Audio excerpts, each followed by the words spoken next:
Namaku Ria. Aku bekerja sebagai guru honorer. Kebetulan, karena belum mendapatkan tempat kos, aku tinggal di asrama sekolah yang disarankan oleh seniorku.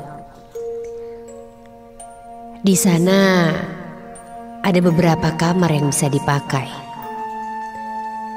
Di sana juga tinggal penjaga sekolah, Bu Ira, tukang bersih-bersih sekolah. Setelah aku berkemas, aku pun membuat diriku senyaman mungkin sambil mempersiapkan rencana pembelajaran. Aku pun begadang untuk mengerjakan rancangan itu.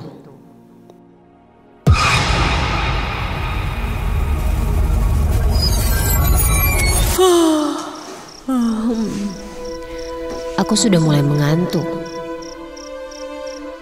Tapi tanggung, sedikit lagi selesai. Asrama ini katanya sudah lama tidak ditinggali. Dan baru kali ini ada yang mengisi. Padahal menurutku lumayan juga tempatnya.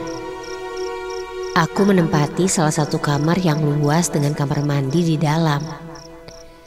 Hanya saja, memang kalau malam sepi sekali. Ya, namanya juga di dalam lingkungan sekolah. Aku lanjut mengerjakan tugasku itu. Sampai aku mendengar ada suara seseorang yang berjalan mendekati kamarku itu.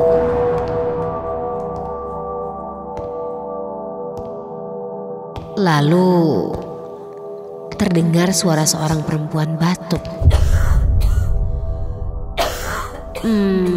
Mungkin itu Bu Ira kali ya,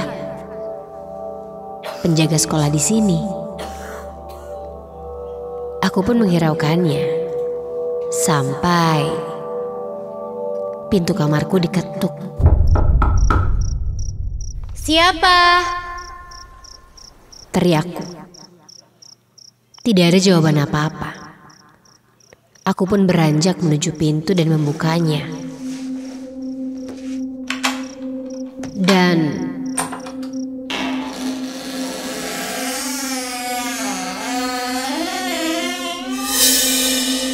tidak ada siapa-siapa.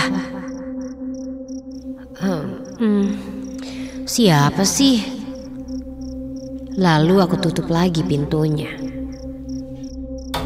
Baru saja aku tutup pintu, tiba-tiba terdengar lagi suara langkah kaki tepat dari arah depan pintu. Dan terdengar menjauh dari kamarku itu.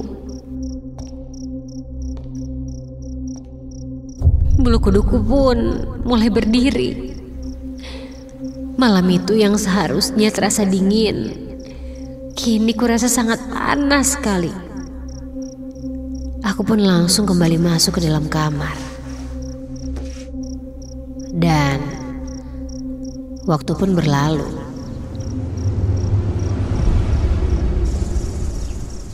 Pada pagi harinya, aku bertemu dengan Bu Ira, penjaga sekolahku itu. Aku coba untuk menanyakan tentang kejadian semalam. Apakah Bu Ira mampir ke kamarku atau tidak?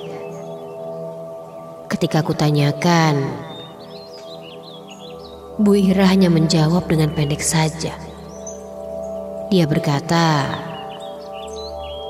"Oh, dia datang lagi."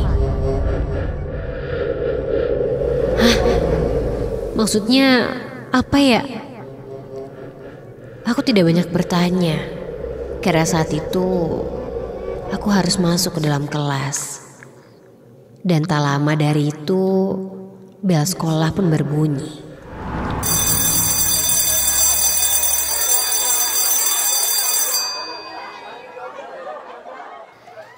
Singkat cerita, hingga malam-malam berikutnya setiap jam 10 lebih, aku aku kembali mendengar suara orang berjalan.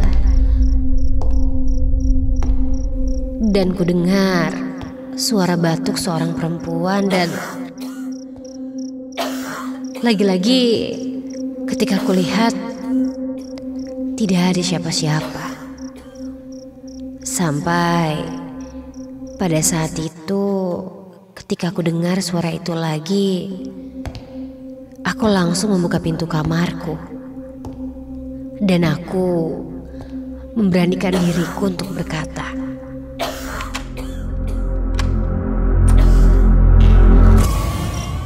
"Siapa ya?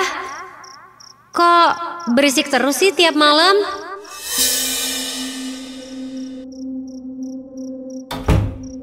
Kataku sedikit berteriak.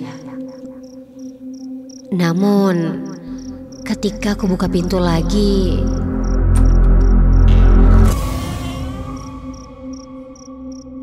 lagi-lagi hanya keheningan malam saja yang menjawabku. Karena kesal, aku pun langsung membanting pintu kamarku.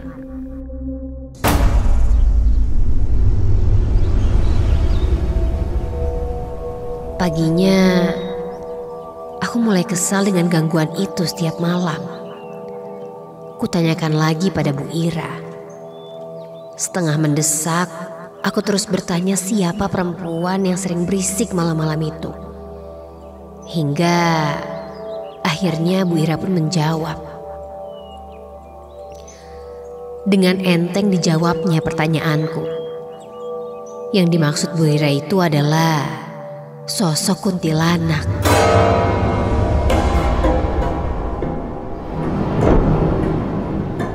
Refleks, aku kaget mendengar nama kuntilanak. Dan malam berikutnya, sekitar jam 1 malam, aku terbangun dari tidurku. Karena aku mendengar suara yang sangat berisik. Duh, siapa sih nih Ketika bangun, suasana terasa panas sekali saat itu. Aku pun keluar kamarku dan mencari sumber suara itu. Sepertinya suara itu tidak jauh dari kamarku. Sehingga aku menuju arah suara tersebut.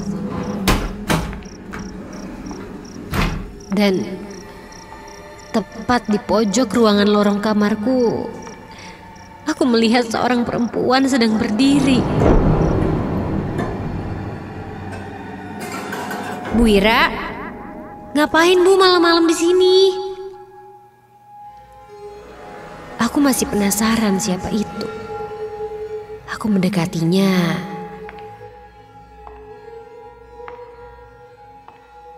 Dan setelah lebih jelas aku ada di dekatnya. Astaga! Aku langsung terkejut. Ternyata itu bukan Bu Ira, melainkan sosok perempuan yang sangat menyeramkan.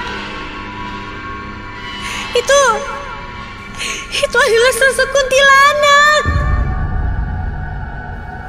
Dan terlihat jelas sosok itu menatap ke arahku. Sesosok perempuan dengan rambut panjang yang memakai baju putih lusuh. Dan punggungnya seperti patah. Jadi badannya agak meliuk dan sangat menyeramkan.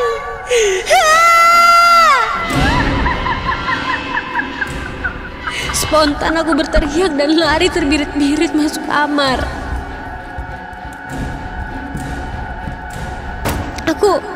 Aku melihat jelas sekali sosok itu. Sangat jelas sekali. Ini mungkin jawaban tentang hantu-hantu yang tiap malam menggangguku di asrama ini.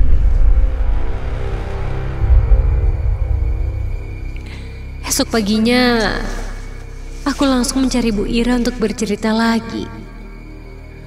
Aku lalu bertanya pada Bu Ira. Barulah ditemukan jawaban jelas. Katanya, Gedung sekolah yang dihuni ini sebelumnya bekas tanah pemakaman. Bu Ira sendiri sudah terbiasa tinggal di tempat itu, sehingga tidak begitu menggubris kalaupun ada kejadian aneh. Setelah mendengar penjelasan dari Bu Ira itu, badanku langsung lemas dan keringat dingin pun bercucuran. Aku tidak mampu berbuat apa-apa karena kenyataannya lahan kuburan telah berganti menjadi gedung sekolah yang megah. Menurut penuturannya, hantu-hantu itu sampai sekarang masih bergentayangan. Dan yang sering kali menggangguku tiap malam adalah hantu perempuan yang disebut sebagai penguasa tempat ini.